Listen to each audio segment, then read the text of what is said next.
आज के इस वीडियो में शिक्षण अभिवृद्धि टीचिंग एप्टीट्यूड के अंतर्गत सारे जितने भी क्वेश्चन बन सकते हैं, जितने भी चैप्टर हैं, जितने भी टॉपिक हैं, सब पे डिस्कस किया जाएगा, विधिवत डिस्कस किया जाएगा। आइए चलते हैं।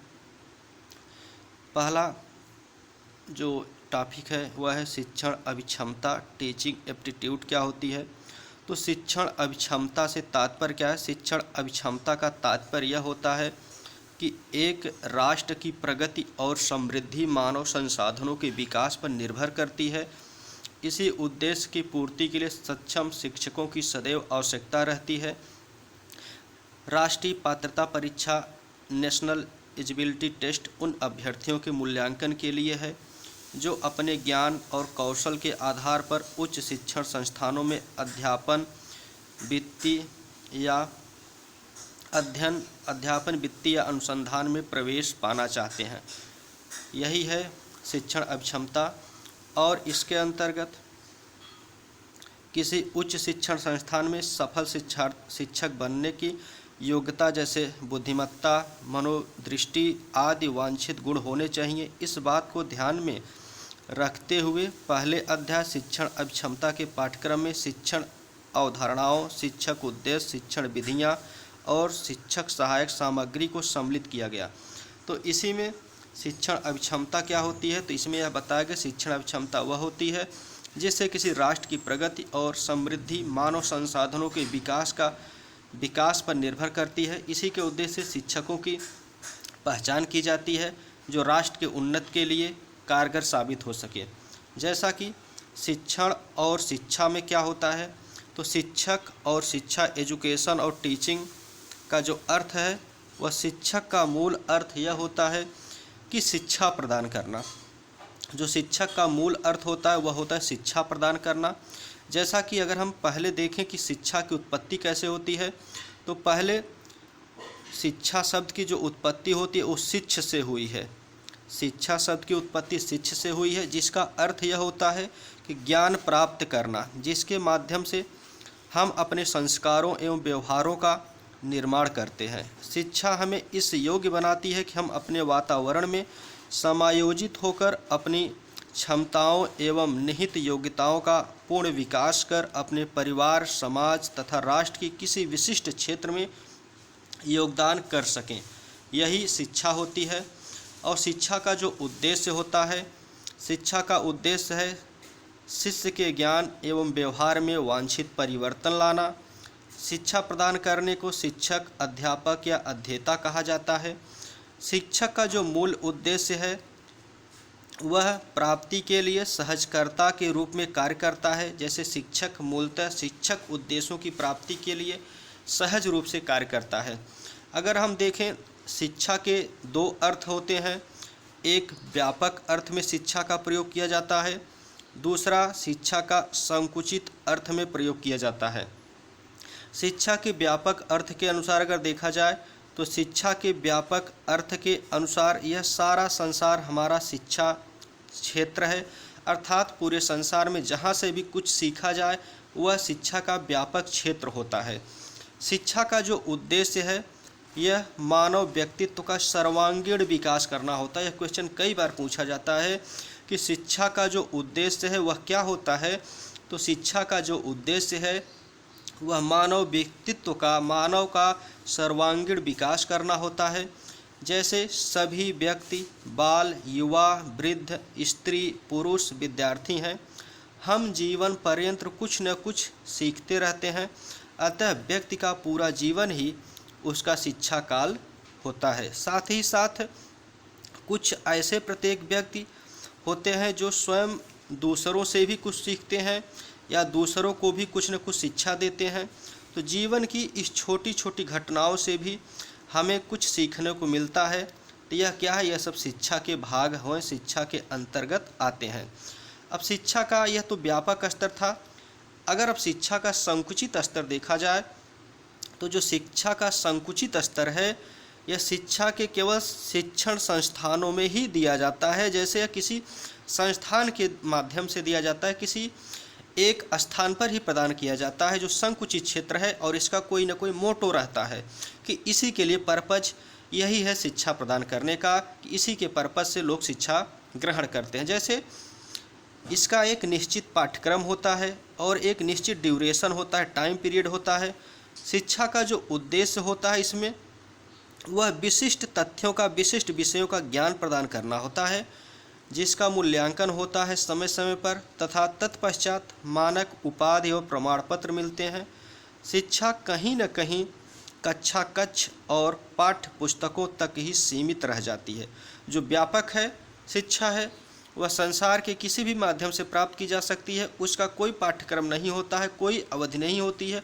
लेकिन जो सीमित शिक्षा है, संकुचित शिक्षा है, यह शिक्षा संस्थानों के माध्यम से, निश्चित पाठ्यक्रम के माध्यम से, निश्चित ड्यूरेशन के माध्यम से प्रदान की जाती है और यह जब पूरा हो जाता है तब उसमें एक उपाधि, प्रमाण पत्र दिया जाता है। यह संकुचित शिक्षा होती है। अब यूनेस्को द्वारा जो स्थापित की गई डेलोर कमीशन, बार बार पूछा जाता है कि डेलोर कमीशन किसके द्वारा स्थापित किया गया। तो जो डेलोर कमीशन स्थापित किया गया यह यूनेस्को के द्वारा 1966 में डेलोर कमीशन की स्थापना की गई। डेलोर कमीशन यह शिक्षा के द्वारा शिक्षार्थियों में मानवाधिकार, सामाजिक उत्तरदायित्व, सामाजिक समानता, लोकतांत्रिक भागीदारी, सहिष्णुता, सहकारी भावना, रचनात्मक पर्यावरण के प्रति संवेदनाशील, शांति और अशांति, प्रेम आदि मूल्य विकसित करने पर बल दिया। अक्सर ये क्वेश्चन पूछता है कि यूनेस्को द्वारा कौन सी कमीशन की स्थापना की गई।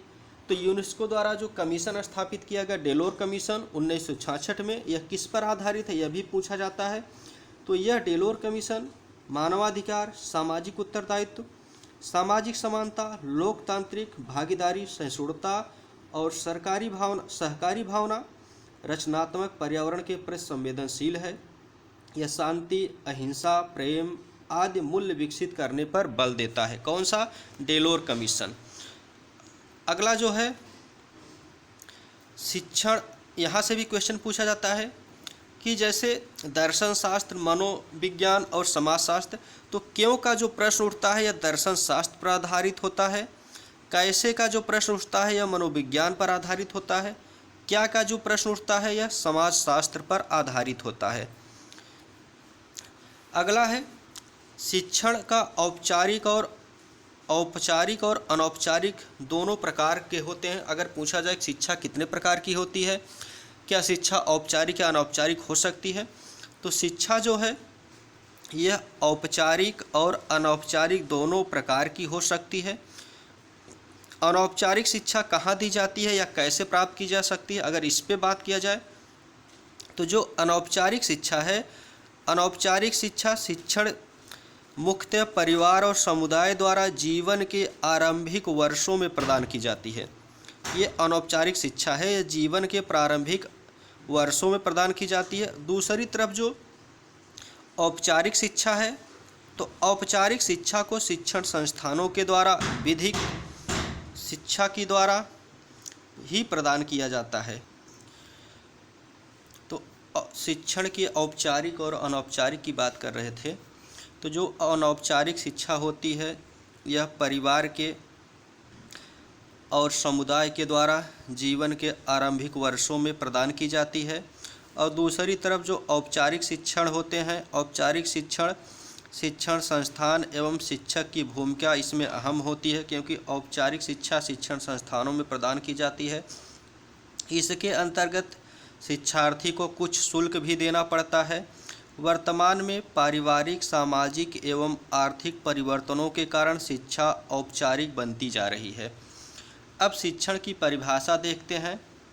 शिक्षण की परिभाषा क्या है? तो जैसा कि शिक्षण की परिभाषा, डेफिनीशन ऑफ टीचिंग की अगर हम बात करें तो शिक्षण को अनेक प्रकार से परिभाषित किया गया है। कहा जाता है कि शिक्षण अधिगम प्रक्रिया की उद्देश्यपूर्ण दिशा है, अर्थात लर्निंग प्रोसेस की उद्देश्यपूर्ण दिशा है। यह पूछा जाता है कि शिक्षण के परिभाषा के अंतर्गत कौन कौन आते हैं, तो इसको ध्यान देना है कि शिक्षण क्या है। तो पहला, शिक्षण अधिगम प्रक्रिया की उद्देश्यपूर्ण दिशा है। दूसरा क्या है, शिक्षण उद्देश्य। शिक्षण उद्देश्य के अंतर्गत शिक्षण शिक्षकों द्वारा छात्रों को प्रदान किए गए अनुभव के आधार पर उनसे अपेक्षाकृत अस्थायी परिवर्तन की प्रक्रिया होती है। अगला जो परिभाषा है, शिक्षण ज्ञान, अनुभव और वैज्ञानिक सिद्धांतों का दक्षता से समाज के लिए उपयोग में लाया जाना है। इससे हम विद्यार्थियों को सिखाने के लिए अनुकूल वातावरण तैयार कर सकते हैं। अगला जो है, शिक्षण एक योजनाबद्ध गतिविधि है। इसको आपको याद रखना है। शिक्षण क्या है? शिक्षण एक योजनाबद्ध गतिविधि है। इसकी प्रभावशीलता इस बात पर निर्भर करती है कि शिक्षार्थी कितनी सुगमता और सरलता और शुद्धता से विषय वस्तु को ग्रहण कर सकते हैं या ग्रहण कर रहे हैं। अगला जो डिफिनीशन है वह है, शिक्षण पूर्व निर्धारित उद्देश्य को प्राप्त करने के लिए शिक्षार्थी, शिक्षक और अन्य चरों को सुव्यवस्थित तरीके से संगठित करने की क्या है, संगठित करने की प्रक्रिया है। अगला जो है, शिक्षण छात्रों द्वारा वांछित ज्ञान और कौशल सीखने एवं अधिग्रहण करने की प्रक्रिया है, जिससे वे समाज में बेहतर जीवन यापन कर सकें। अब शिक्षण से संबंधित कुछ अवधारणाएं हैं, इसको देख लें। जहां से क्वेश्चन पूछे जा सकते हैं उसी पे ज़्यादा फोकस रहेगा। पहला है, शिक्षण के 3 आधार बताए गए। शिक्षण के कितने आधार हैं? तो शिक्षण के 3 पिलर्स ऑफ एजुकेशन, शिक्षण के 3 आधार बताए गए। तो 3 आधार कौन कौन से हैं? ये अवधारणा है शिक्षक की, कॉन्सेप्ट रिलेटेड ऑफ टीचिंग। तो शिक्षण की जो 3 अवधारणा है, पहला क्या है, करें कि शिक्षण प्रक्रिया को 3 प्रश्नों के आधार पर तय किया जाता है। क्यों, कैसे, क्या। क्यों, कैसे, क्या। तो क्यों का जो सबसे महत्वपूर्ण प्रश्न है, क्यों दर्शन शास्त्र से संबंधित होता है, और क्या का जो प्रश्न होता है वो मनोविज्ञान से संबंधित होता है, और कैसे का उत्तर मनोविज्ञान से संबंधित होता है, और क्या उत्तर समाज शास्त्र से संबंधित होता है। इस तरह से शिक्षण के जो 3 आधार हैं वह दर्शन शास्त्र, मनोविज्ञान और समाज शास्त्र हैं। अगर पूछा जाए शिक्षण के कितने आधार हैं या शिक्षण के 3 पिलर कौन कौन से हैं, तो क्या, क्यों, कैसे अर्थात दर्शन शास्त्र, मनोविज्ञान और समाज शास्त्र शिक्षण के 3 पिलर हैं, शिक्षण के 3 अवधारणाएं हैं, शिक्षण के 3 आधार हैं। अगला जो है आदर्शवाद। आदर्शवाद भी शिक्षण की अवधारणा के अंतर्गत आता है। आदर्शवाद को शिक्षक अरस्तु के द्वारा आदर्शवाद का शुरुआत किया गया। आदर्शवाद के प्रणेता अरस्तु को माना जाता है। अरस्तु कहते हैं कि शिक्षा का जो मूल उद्देश्य है वह व्यक्ति को नैतिक और भौतिक सद्गुणों का आधार बनाना है। ये कौन कहते हैं? ये अरस्तु कहते हैं। अगला है आपका प्रकृतिवाद। ये शिक्षण के आधार चल रहे हैं। शिक्षण के आधार की बात हो रही, शिक्षण के अवधारणाओं की बात हो रही। पहली अवधारणा शिक्षक के 3 आधार हैं, दूसरी अवधारणा आदर्शवाद है, तीसरी अवधारणा है प्रकृतिवाद। तीसरी जो अवधारणा है वह है प्रकृतिवाद की अवधारणा, नेचरलिज्म। प्रकृतिवाद को शिक्षक, इसमें क्या है, प्रकृतिवाद में क्या है, प्रकृति को ही शिक्षक माना जाता है। इसमें पुस्तकीय ज्ञान पर कम बल दिया जाता है, अर्थात इसमें प्रकृति से ही सीखो की भावना निहित होती है। इसी को प्रकृतिवाद कहते हैं। यह निषेधात्मक विधि को सम्मिलित किया जाता है, सम्मिलित करती है।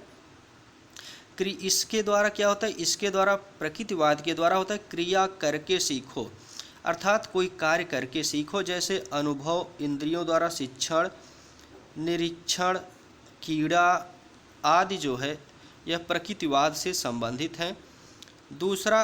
चौथा जो है शिक्षण की अवधारणा में प्रयोजनवाद है। प्रयोजनवाद की अवधारणा का जो प्रतिपादक माना जाता है वह जॉन डेवी को प्रयोजनवाद की प्रतिपादक माना जाता है। प्रयोजनवाद का प्रतिपादक जॉन डेवी को माना जाता है। प्रयोजनवाद की अवधारणा यह अमेरिका की देन है। प्रयोजनवाद की अवधारणा किसकी देन है? तो प्रयोजनवाद की अवधारणा अमेरिका की देन है। इसका प्रतिपादक जॉन डेवी हैं।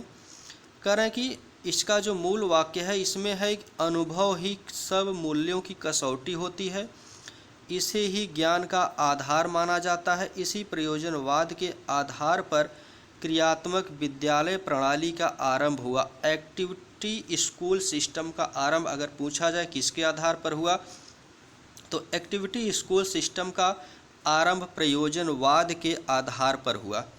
अगला है अस्तित्ववाद।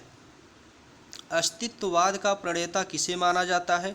तो अस्तित्ववाद का प्रणेता कीर्कगार्ड को माना जाता है। अस्तित्ववाद का जो मूल तत्व है यह है कि मेरा अस्तित्व है क्योंकि मैं ऐसा सोचता हूँ, इसलिए मैं सोचता हूँ कि मेरा अस्तित्व है। अगर यह पूछा जाए कि मेरा अस्तित्व है क्योंकि मैं ऐसा सोचता हूँ, इसलिए मैं सोचता हूँ कि मेरा अस्तित्व है, यह किसका मूल तत्व है? तो यह अस्तित्ववाद का मूल तत्व है। अस्तित्ववाद का जो मूल मंत्र होता है, अस्तित्ववाद का मूल मंत्र है अपने आप को जानो। इसको याद रखना, अस्तित्ववाद का जो मूल तत्व है वह क्या है? अपने आप को जानो। अगला है योग। शिक्षण की अवधारणाओं में जो छठा अवधारणा है वह है योग। योग भारतीय दर्शन में 6 रूप परंपरागत रूप से माने गए हैं, जिसमें योग भी एक है। भारतीय दर्शन के अंतर्गत कितने रूप माने गए हैं? 6 रूप माने गए। 6 रूपों में योग को भी क्या किया गया? योग को भी एक रूप माना गया है। योग के जो रचयिता माने जाते हैं योग शास्त्र के, वह पतंजल श्री को योग शास्त्र का रचयिता माना जाता है। योग शास्त्र के अंतर्गत मात्र शारीरिक व्यायाम ही नहीं आता है। अगर पूछा जाए योग शास्त्र के अंतर्गत क्या मात्र शारीरिक व्यायाम आता है, तो योग शास्त्र के अंतर्गत मात्र शारीरिक व्यायाम नहीं आता।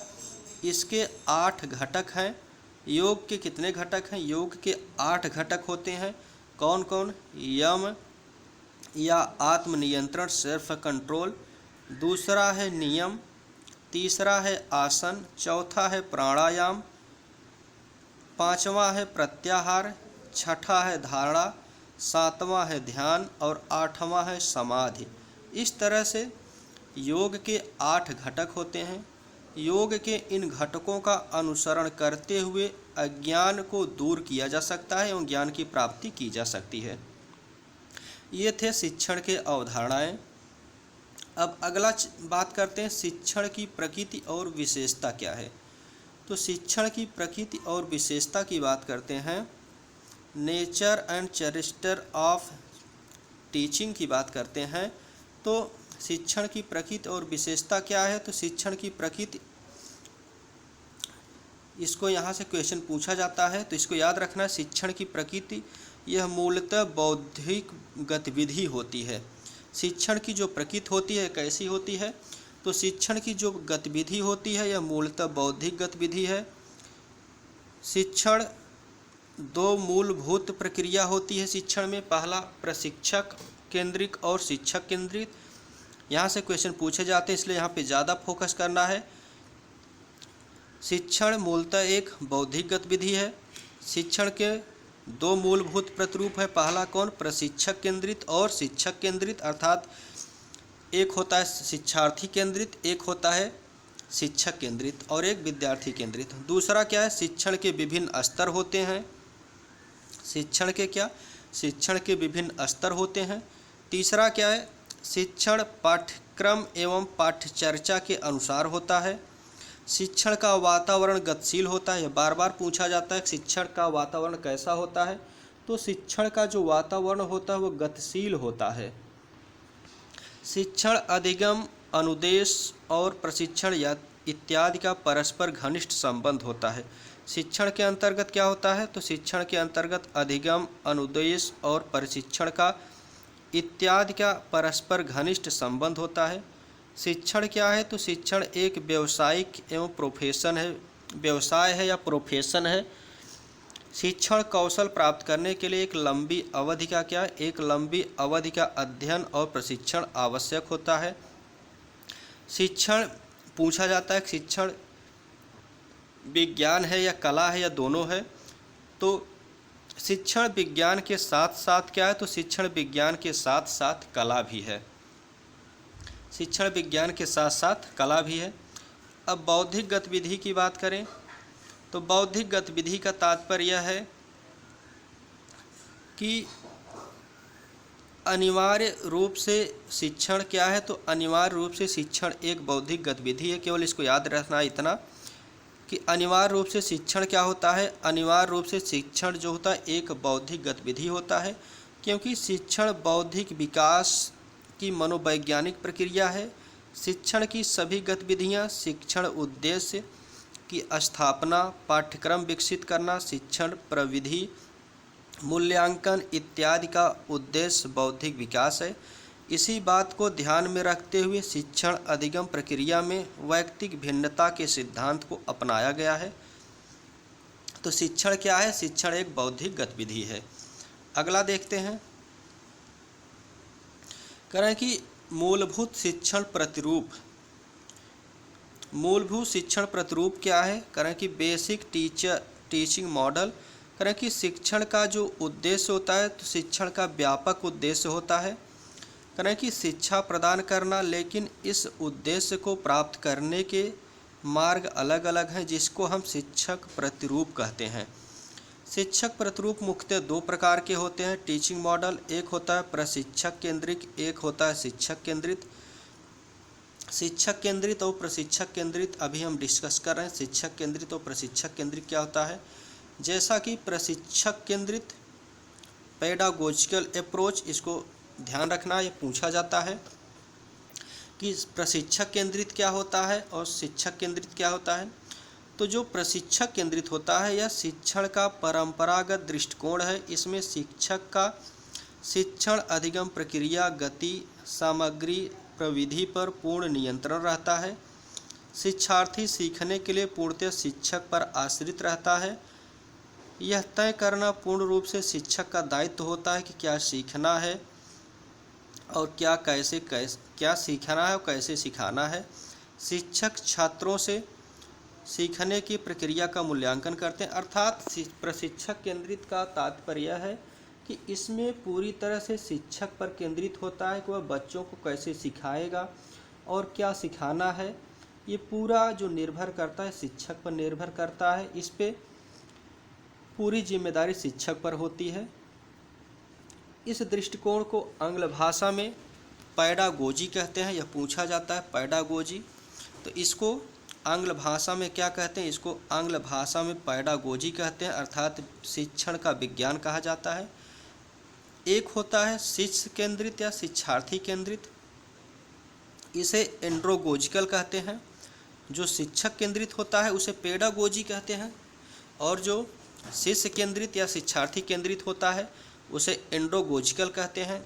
इसके अंतर्गत क्या होता है, इसके अंतर्गत शिक्षार्थी अधिकतर आत्मनिर्देशित होते हैं, अर्थात वे स्वयं के द्वारा अपना शिक्षण कार्य करते हैं और वे स्वयं उसके लिए उत्तरदायी होते हैं।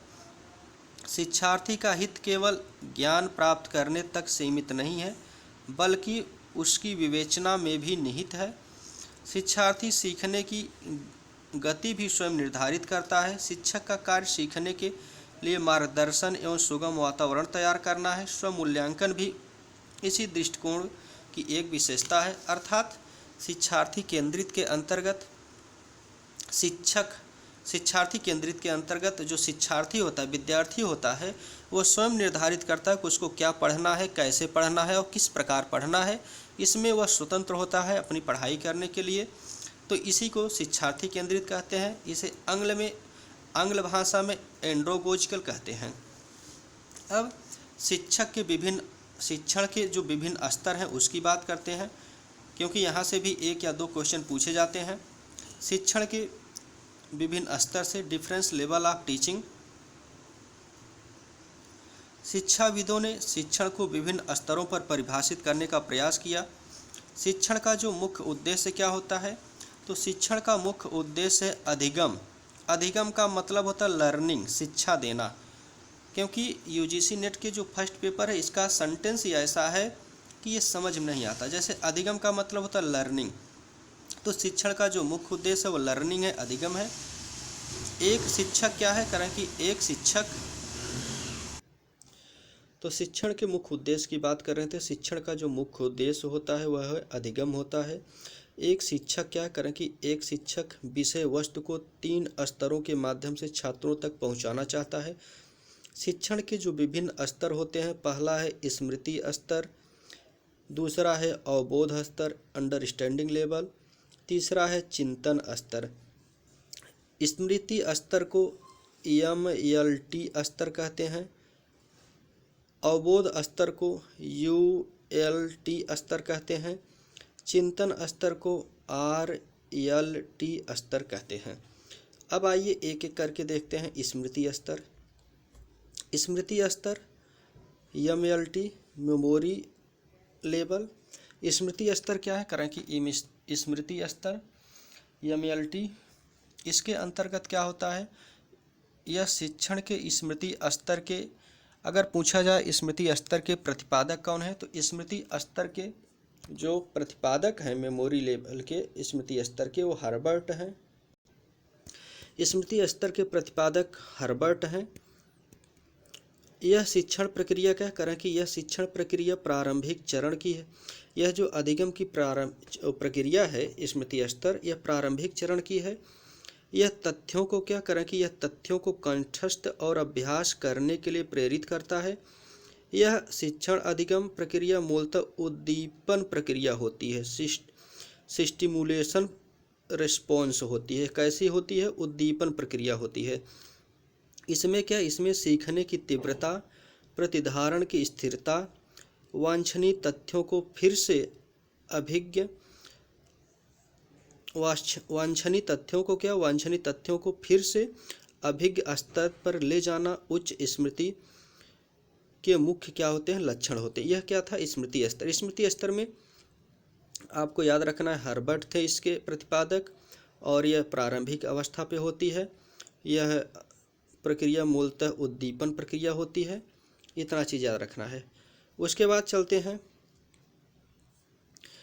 अगला है इस स्तर पर मूल्यांकन प्रणाली के लिए क्या करें कि इस स्तर के अंतर्गत मूल्यांकन प्रणाली में मुख्य रूप से मौखिक, लिखित और निबंधन प्रश्नों की परीक्षा को सम्मिलित किया जाता है। अब आते हैं अवबोध स्तर या ग्रहण स्तर। इसे क्या कहते हैं, अवबोध स्तर को understanding level ULT understanding level. अवबोध स्तर के जो प्रतिपादक हैं, अवबोध स्तर के प्रतिपादक मॉरिसन को माना जाता है। मॉरिसन है अवबोध स्तर के प्रतिपादक। करें कि इसमें क्या, तथ्यों को न केवल याद रखना पड़ता है बल्कि अवबोध स्तर में तथ्यों को समझना भी आवश्यक होता है। इस स्तर में क्या करें कि इस स्तर में उद्देश्य विषयों में दक्षता प्राप्त करने में सामान्यीकरण की क्षमता को विकसित करना है। सामान्यीकरण का अर्थ क्या होता है, करें कि सामान्यीकरण का अर्थ अवधारणाओं, सिद्धांत, संकल्पना और परिभाषाएं आदि को समझाने की क्षमता का विकास है। उदाहरण के लिए न्यूटन के सिद्धांत, शिक्षण के सिद्धांत, संविधान क्या होता है इत्यादि यह छात्रों के बौद्धिक विकास के लिए अधिकतम अवसर प्रदान करता है। इसके अंतर्गत जैसे यह शिक्षक एवं शिष्य दोनों के तथ्यों को आत्मसात करने हेतु सक्रिय भूमिका प्रदान करता है। और यह मूल्यांकन प्रणाली के क्या करें कि यह मूल्यांकन प्रणाली के मुख्य रूप से निबंध प्रकार के प्रश्न, लघुत्तरी प्रश्न या वस्तुनिष्ठ प्रश्न सम्मिलित किए जाते हैं। अब आता है चिंतन या विमर्शीय स्तर RLT। चिंतन या विमर्शीय स्तर क्या है, करें कि चिंतन या विमर्शीय स्तर, इसके प्रतिपादक हंट हैं। चिंतन या विमर्शीय स्तर यह उच्चतर स्तर का शिक्षण संस्थान है। यह स्मृति स्तर एवं ग्रहण स्तर दोनों का आधार होता है। यह समस्या केंद्रित होता है। चिंतन स्तर कैसा होता है, चिंतन स्तर यह समस्या केंद्रित होता है। इसमें कक्षा का वातावरण खुला और स्वतंत्र होता है। यह विचारणशील स्तर की शक्ति को विकसित करता है ताकि शिक्षार्थी तर्क और कल्पना के द्वारा सफल एवं सुखी जीवन की समस्याओं का समाधान कर सकें। इस स्तर पर छात्र समस्याओं के निवारण हेतु अनुसंधान भी कर सकते हैं। इसमें क्या होता है, इसमें परीक्षा के लिए मुख्यतः निबंध प्रकार के प्रश्नों का उपयोग किया जाता है। अगला जो है पाठ्यक्रम या पाठ्यचर्चा। अगला चलते हैं गतिशील वातावरण। अक्सर पूछा जाता है गतिशील वातावरण क्या है या गतिशील वातावरण से क्या समझते हैं। तो जो गतिशील वातावरण है, करें गतिशील वातावरण का मतलब होता है शिक्षण से संबंधित है कि शिक्षण निरंतर क्या है, शिक्षण निरंतर की प्रक्रिया है जिसका मूल तत्व संचार है जो कि स्वयं भी गतिशील है। शिक्षण समय और स्थान के अनुसार बदलता रहता है। शिक्षण को प्रभावित करने वाले क्या है, शिक्षण को प्रभावित करने वाले राजनैतिक, आर्थिक और मनोवैज्ञानिक, सामाजिक, सांस्कृतिक और तकनीकी कारण हो सकते हैं। तो शिक्षण क्या है, शिक्षण एक गतिशील वातावरण है। शिक्षण निरंतर प्रक्रिया, निरंतर चलती है। शिक्षण को प्रभावित करने वाले कारकों में राजनीतिक, आर्थिक, मनोवैज्ञानिक, सामाजिक और सांस्कृतिक एवं तकनीकी कारण हो सकते हैं। अगला है यहाँ पे फ्रेमवर्क की सहायता से पाठ्यचर्या की बात की गई। जैसे पाठ्यचर्या फ्रेमवर्क, पाठ्यक्रम का आधार, मूल पाठ्यचर्या, पाठ्यचर्या का विवरण। जैसे मनुष्य एवं समाज के बारे में परिकल्पना, उसके बाद तत्वमीमांसा या ज्ञान कैसे प्राप्त किया जाए की परिकल्पना, अधिगम संबंधी परिकल्पना, बालक और उसके संदर्भ के बारे में परिकल्पना। और जो मूल पाठ्यचर्या है जैसे शिक्षण के उद्देश्य या शिक्षा के उद्देश्य, शिक्षा के सोपान संबंधी उद्देश्य, शिक्षण सामग्री के चयन एवं आयोजन के सिद्धांत, उपयुक्त शिक्षण विधि के मापदंड, उपयुक्त शिक्षण सामग्री के मापदंड। उसके बाद पाठ्यचर्या के विवरण में देखा जाए, यहाँ मूल्यांकन के सिद्धांत हैं। पाठ्यचर्या के विवरण में देखा जाए तो पाठ्यक्रम का विवरण, विवरण के अंतर्गत पाठ्यक्रम का विवरण आता है। उसके बाद अनुशंसित कक्षा, पाठ्यक्रम का क्या विवरण है, अनुशंसित कक्षा गृह अनुशीलन है, पाठ्य पुस्तकें और शिक्षण सामग्री है, मूल्यांकन योजना प्रणाली है। अगला देखते हैं करा कि शिक्षण वातावरण के क्या, शिक्षण वातावरण के मुख्य 3 प्रकार के चर और अचर। तो शिक्षण में पूछा जा रहा है कि शिक्षण वातावरण में मुख्य प्रकार के कितने चर होते हैं। तो शिक्षण वातावरण में मुख्य प्रकार के 3 चर माने जाते हैं। एक होता है स्वतंत्र चर, एक होता है आश्रित चर, एक होता है हस्तक्षेप चर। एक होता है स्वतंत्र चर, आश्रित चर और हस्तक्षेप चर। पहले चर की हम बात कर लेते हैं। चर का तात्पर्य होता है शिक्षण वातावरण के अंतर्गत ऐसा कोई कार्य या ऐसा कोई वस्तु या ऐसा कोई भी एक्टिविटी जो शिक्षण में स्वतंत्र हो, किसी के ऊपर दबाव न डाला जाए या किसी के ऊपर डिपेंड न हो, वह स्वतंत्र चर होता है। और एक होता है आश्रित चर। आश्रित का तात्पर्य होता है किसी दूसरे चर के ऊपर डिपेंड करना, किसी दूसरी बात के ऊपर डिपेंड करना, किसी दूसरे व्यक्ति के ऊपर डिपेंड करना, वह होता है आश्रित चर। एक होता है हस्तक्षेप चर। तो हस्तक्षेप चर का तात्पर्य होता है दूसरे में हस्तक्षेप करना, उसकी क्रियाविधि में, उसके वातावरण में हस्तक्षेप करना, इसे हस्तक्षेप चर कहते हैं। जैसे स्वतंत्र चर, शिक्षण प्रक्रिया में शिक्षक स्वतंत्र चर के रूप में कार्य करता है। जैसे शिक्षक क्या होता है, वो स्वतंत्र होता है, शिक्षार्थी को क्या पढ़ाना है, कैसे पढ़ाना है, कहाँ पढ़ाना है, इसके बारे में शिक्षक स्वतंत्र होता है। तो शिक्षक को स्वतंत्र चर कहा जाता है। वह छात्रों को यथा संभव पूर्ण अधिगम अनुभव प्रदान करने के लिए विभिन्न प्रकार के कार्यों और गतिविधियों में व्यस्त रहता है। तो शिक्षक क्या होता है, स्वतंत्र चर होता है। शिक्षार्थी क्या है, कारण कि शिक्षार्थी अर्थात छात्र आश्रित चर होता है, क्योंकि वह शिक्षक पर डिपेंड करता है कि वह शिक्षक किस प्रकार से पढ़ाएगा या कैसे पढ़ाएगा, उसी हिसाब से शिक्षार्थी पढ़ेगा, विद्यार्थी पढ़ेगा। तो वह आश्रित चर होता है, अर्थात वह शिक्षक के ऊपर आश्रित होता है। हस्तक्षेप चर, हस्तक्षेप चर का मतलब होता है कि जो हस्तक्षेप करें, जैसे शिक्षण प्रक्रिया में पाठ्यक्रम हस्तक्षेप करते हैं कि इस पाठ्यक्रम के द्वारा या पाठ्यविधि या युक्त सामग्रियाँ या शिक्षण व्यूह रचना, ये सब क्या है, ये सब हस्तक्षेप चर के अंतर्गत आते हैं।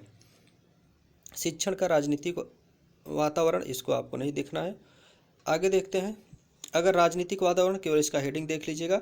राजनीतिक वातावरण के अंतर्गत आता है एकतंत्र शासन, उसके बाद लोकतंत्र आता है, हस्तक्षेप रहित शासन आता है। अब यहाँ से क्वेश्चन पूछा जाता है शिक्षण के चरों के विभिन्न कार्य क्या हैं। यहाँ से क्वेश्चन पूछा जाता है शिक्षण के चरों के विभिन्न कार्य क्या हैं।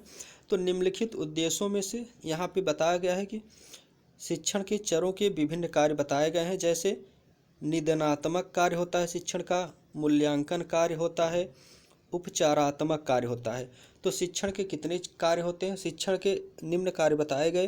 जैसे निदानात्मक कार्य, किसी समस्या का निदान करना, मूल्यांकनात्मक कार्य, उसका मूल्यांकन करना, उपचारात्मक कार्य, उसके निदान के लिए या उसको पूरा करने के लिए कोई उपचार करना।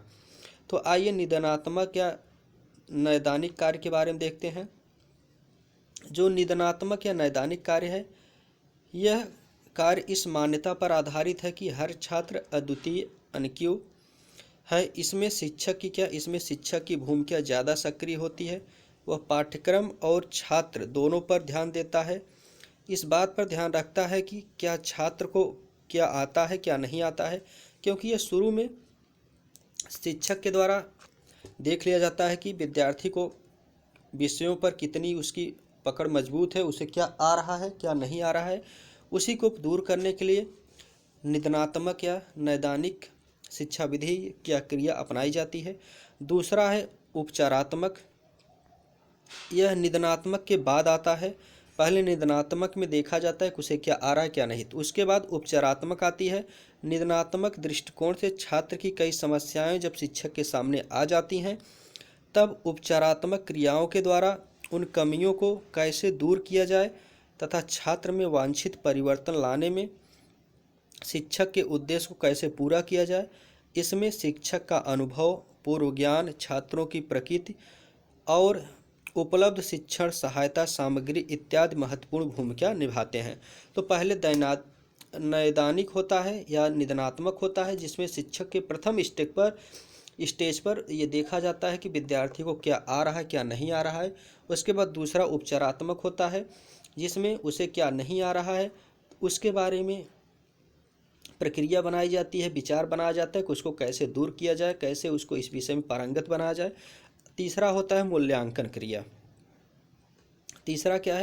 तीसरा होता है मूल्यांकन क्रिया, इवैल्यूएशन फंक्शन। इसके अंतर्गत इन क्रियाओं से यह जाना जाता है कि छात्र के आचार व्यवहार में वांछित परिवर्तन आया या नहीं। अंत में जब उसे कुछ भी सिखाया जाता है, पढ़ाया जाता है, तो उसका लास्ट में मूल्यांकन किया जाता है कि शिक्षक के द्वारा जो भी कुछ पढ़ाया गया उससे शिक्षार्थी के अंतर्गत क्या परिवर्तन आया। तो ये हो गया मूल्यांकन क्रिया। अगला जो है यहाँ पे जो अगला देखेंगे, यह होता है शिक्षण अनुदेश और अधिगम की तुलना। शिक्षण अनुदेश और अधिगम की तुलना करेंगे तो शिक्षण का मतलब होता है टीचिंग, अनुदेश का मतलब होता है इंस्ट्रक्शन, अधिगम का मतलब होता है लर्निंग। तो शिक्षण क्या है, करें कि शिक्षण का मूल विचार ज्ञान के एक से दूसरी पीढ़ी को हस्तांतरण हेतु परस्पर संवादात्मक संबंध स्थापित करना होता है। क्या होता है शिक्षा का मूल उद्देश्य? इसका मूल उद्देश्य होता है एक पीढ़ी से दूसरी पीढ़ी में ज्ञान को ट्रांसफ़र करना। जबकि अनुदेश का क्या है? अनुदेश में छात्र एवं शिक्षकों के बीच पारस्परिक अंतःक्रिया की भावना नहीं होती। अधिगम में क्या होता है? अधिगम के अंतर्गत शिक्षण और अनुदेश के माध्यम से अधिगम के अनुभव प्रदान होते हैं और उनके व्यवहारों में वांछित परिवर्तन लाया जाता है।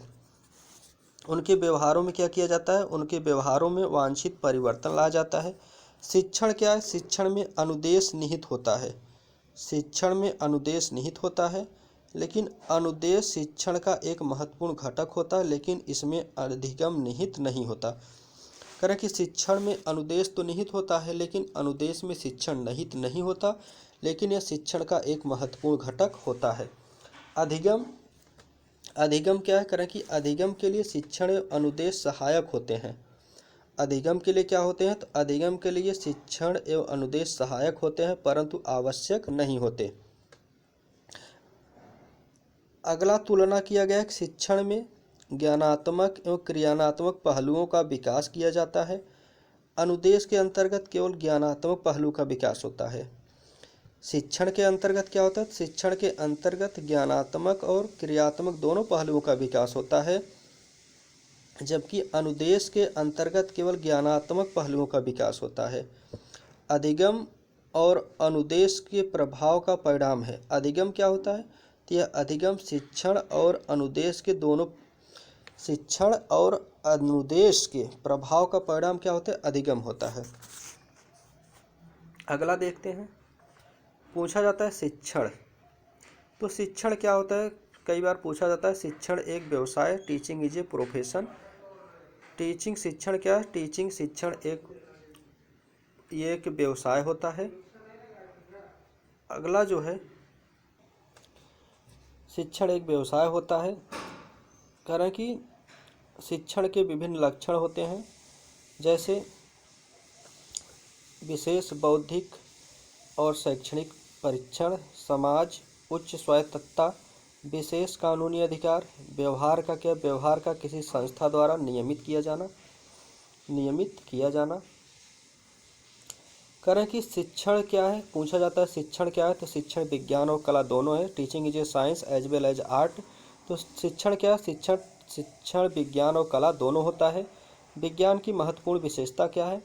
तो विज्ञान की जो महत्वपूर्ण विशेषता है, व्यवस्थित ज्ञान का समूह, निरीक्षण और परीक्षण पर आधारित सिद्धांत, कारण और परिणाम संबंध, सार्वभौमिक सिद्धांत, भविष्य में होने वाली घटनाओं के परिणामों के पूर्व अनुभव की संभावना।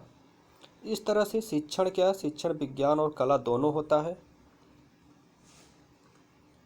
करें कि शिक्षण के निर्देशात्मक उद्देश्य का वर्गीकरण क्या है? तो शिक्षण के क्या करें कि शिक्षण के निर्देशात्मक उद्देश्यों का वर्गीकरण करें कि निर्देशात्मक उद्देश्यों का वर्गीकरण करने के दो मुख्य तरीके बताए गए। एक है ब्लूम द्वारा किया गया वर्गीकरण। ब्लूम द्वारा क्या करें कि ब्लूम द्वारा किया गया वर्गीकरण। दूसरा क्या है? गैने और ब्रिक्स द्वारा किया गया वर्गीकरण। तो आइए ब्लूम द्वारा किया गया वर्गीकरण क्या है? करें कि ब्लूम द्वारा किया गया वर्गीकरण, जो ब्लूम के द्वारा वर्गीकरण किया गया, यह 1956 के अनुसार शिक्षण एवं अनुदेशक उद्देश्यों को शिक्षण एवं अनुदेशात्मक उद्देश्यों को 3 वर्गों में विभाजित किया गया। ब्लूम को ब्लूम टेक्सोनॉमी कहते हैं। यह 3H पर आधारित है, इसे 3H कहा जाता है। हेड ज्ञानात्मक, हार्ट भावनात्मक, हैंड मनोसंचालित। तो ब्लूम के टेक्सोनॉमी में 3H का प्रयोग किया गया, जिसमें ज्ञानात्मक, संज्ञानात्मक और मनोसंचालन का प्रयोग किया गया। आइए देखते हैं संज्ञानात्मक एक एक करके। ज्ञानात्मक क्या होता है, भावनात्मक क्या होता है, क्योंकि जहाँ से क्वेश्चन पूछे जाते हैं उसी पे ज़्यादा फोकस करना है। तो ज्ञानात्मक ज्ञान क्षेत्र, कॉग्निटिव डोमेन। तो ज्ञानात्मक ज्ञान क्षेत्र के अंतर्गत क्या करें कि ज्ञानात्मक ज्ञान क्षेत्र यह बौद्धिक क्षमता के विकास से संबंधित होता है। यह बौद्धिक क्षमता के विकास से संबंधित होता है। इस ज्ञान क्षेत्र को 6 स्तरों पर विभाजित किया जाता है। ज्ञानात्मक के अंतर्गत क्या क्या आता है? पूछा जाता है ज्ञानात्मक के अंतर्गत क्या क्या आता है? ज्ञानात्मक के अंतर्गत ज्ञान नॉलेज, बोध कंप्रहेंशन, उपयोग एप्लीकेशन, विश्लेषण एनालिटिकल, संश्लेषण सिंथेटिक, उसके बाद मूल्यांकन आता है। अब आते हैं भावनात्मक के अंतर्गत। भावनात्मक ज्ञान क्षेत्र के अंतर्गत भावनात्मक अफेक्टिव डोमेन। करें कि इस ज्ञान क्षेत्र के अंतर्गत मुख्य रूप से मनोदृष्टि या मनोभाव, प्रेरणा, शिक्षण प्रक्रिया में छात्रों की सहभागिता, जो हम सीखते हैं उसका महत्व जानना, और जीवन के क्या उसका महत्व जानना, और जीवन के अनुशासन जैसे मूल्यों को समावेशित किया जाना है इत्यादि आते हैं। इसके अंतर्गत निम्नलिखित शामिल हैं। क्या क्या शामिल है?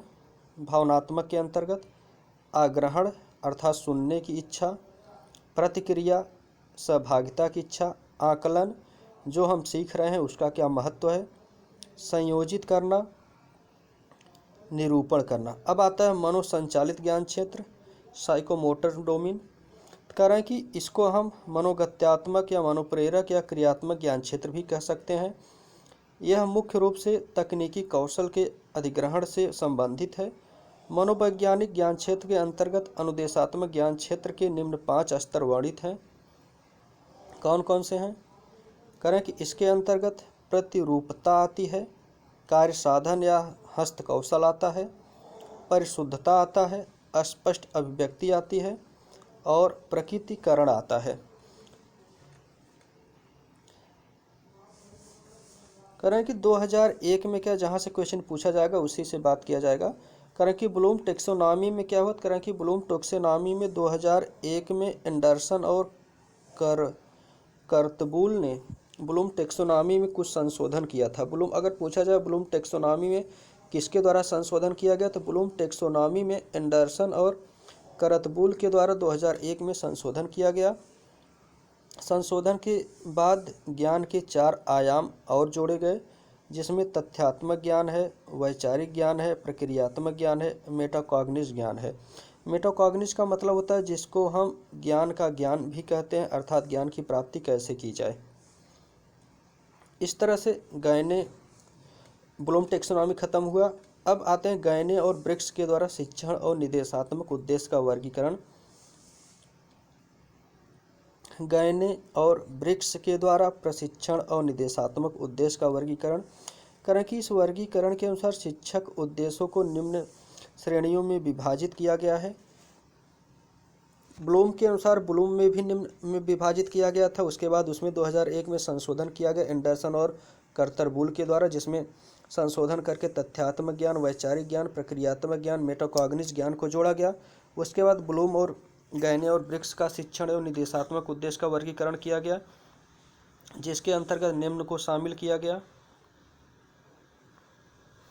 जिसमें है बौद्धिक कौशल, ज्ञानात्मक रणनीति, मौखिक सूचना, संचालन तंत्र और शारीरिक क्षमता और मनोदृष्टि। अब आते हैं शिक्षण के महत्वपूर्ण कारण सूत्र या कारण शिक्षण सूत्र, टीचिंग मैगजिम। यहाँ से अक्सर एक या दो क्वेश्चन पूछे जाते हैं कि शिक्षण के मैगजिम क्या है, शिक्षण का आधार सूत्र या शिक्षण सूत्र क्या है।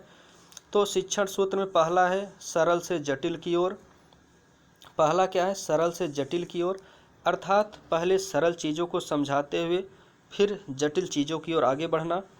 दूसरा है ज्ञात से अज्ञात की ओर, अर्थात पहले ज्ञात ऐसी चीज़ों को बताइए जो ज्ञात हो, फिर उसके बाद धीरे धीरे अज्ञात चीज़ों की ओर बढ़ें। तीसरा है मूर्त से अमूर्त की ओर, अर्थात पहले मूर्त चीज़ों के बारे में बताइए, अर्थात जो अस्तित्व विद्यमान है, उसके बाद धीरे धीरे तब अमूर्त की ओर चला जाए। अगला है अनिश्चित से निश्चित की ओर, पहले ऐसी वस्तुओं को बताया जाए जो अनिश्चित हैं, तब धीरे धीरे निश्चितता की ओर बढ़ा जाए। तीसरा है विशेष से सामान्य की ओर। विशेष से क्या करें कि विशेष से सामान्य की ओर, विशेष से सामान्य की ओर यह जो है यह आगमनात्मक इंडक्टिव रीजनिंग पर भी आधारित है। विशेष से सामान्य की ओर अक्सर पूछा जाता है विशेष से सामान्य की ओर किस पर आधारित है, तो विशेष से सामान्य की ओर आगमनात्मक तर्क पर आधारित है। विशेष से सामान्य की ओर किस तर्क पर आधारित है, तो विशेष से सामान्य की ओर आगमनात्मक तर्क पर आधारित है। अगला है मनोवैज्ञानिक से तार्किक की ओर, विश्लेषण से संश्लेषण की ओर। तो ये विश्लेषण से संश्लेषण की ओर यह निगमनात्मक पर आधारित है। यह किस पर आधारित है? यह निगमनात्मक पर आधारित है। अगला है पूर्ण से अंश की ओर। इसके जो प्रतिपादक माने जाते हैं या इसके जो विद्वान माने जाते हैं गेस्टाल्ट हैं। अगला जो है प्रकृति का अनुसरण, फॉलो द नेचर। अगला है इंद्रियों का प्रशिक्षण। अब आते हैं शिक्षण के सिद्धांत। वो था शिक्षण का आधार सूत्र। अब शिक्षण के सिद्धांत की बात करते हैं। शिक्षण टीचिंग प्रिंसिपल। तो शिक्षण की विधियों में दो प्रकार के सिद्धांतों को आधारित बताया गया है। अर्थात शिक्षण विधियों में दो प्रकार के सिद्धांत हैं। पहला है सामान्य सिद्धांत, दूसरा क्या है? मनोवैज्ञानिक सिद्धांत। शिक्षण के कितने सिद्धांत हैं? शिक्षण के दो सिद्धांत हैं। पहला क्या है? पहला है सामान्य सिद्धांत। दूसरा क्या है? दूसरा है मनोवैज्ञानिक सिद्धांत। दूसरा क्या है? मनोवैज्ञानिक। पहले सामान्य सिद्धांत जनरल प्रिंसिपल की बात करते हैं। तो सामान्य सिद्धांत को निम्न श्रेणियों में विभाजित किया गया। पहला क्या है? प्रेरणा का सिद्धांत। दूसरा है गतिविधि का सिद्धांत। गतिविधि के सिद्धांत को प्रोएबेबल की किंडरगार्टन की अवधारणा से लिया गया है। करें कि गतिविधि के सिद्धांत को कहाँ से लिया गया? गतिविधि के सिद्धांत को किंडरगार्टन की अवधारणा से लिया गया है। अगला जो है वह है रुचि का सिद्धांत। रुचि का सिद्धांत है जीवन के साथ जोड़ने का सिद्धांत है, निश्चित उद्देश्य का सिद्धांत है, व्यक्तिगत मतभेदों को पहचानने का सिद्धांत है, चयन का सिद्धांत है। उसके बाद योजना का सिद्धांत है, विभाजन का सिद्धांत है, संशोधन का सिद्धांत है, सृजन और पुनर्सृजन का सिद्धांत है, लोकतांत्रिक व्यवहार का सिद्धांत है। कौन सा है? लोकतांत्रिक व्यवहार का सिद्धांत। यह सामान्य सिद्धांत है। अब आते हैं मनोवैज्ञानिक सिद्धांत पर। तो मनोवैज्ञानिक सिद्धांत इसे साइकोलॉजिकल प्रिंसिपल कहते हैं। इसके अंतर्गत प्रेरणा और रुचि का सिद्धांत आता है। उसके बाद मनोरंजन का सिद्धांत आता है, पुनरावृत्ति और अभ्यास का सिद्धांत आता है, रचनात्मक और आत्म अभिव्यक्ति को प्रोत्साहित करने का सिद्धांत आता है, सहानुभूति और सहयोग का सिद्धांत आता है, प्रबलन का सिद्धांत आता है, इंद्रियों को प्रशिक्षित प्रदान करने का सिद्धांत आता है, उपचारात्मक शिक्षण का सिद्धांत आता है। अब बात करते हैं लर्निंग की। लर्निंग क्या होता है? करें कि लर्निंग को सरल भाषा में सीखना, अधिगम को लर्निंग या सीखना कहते हैं हिंदी में। शिक्षण का मुख्य कार्य क्या? शिक्षण का जो मुख्य कार्य होता है अधिगम के कार्यक्षेत्र के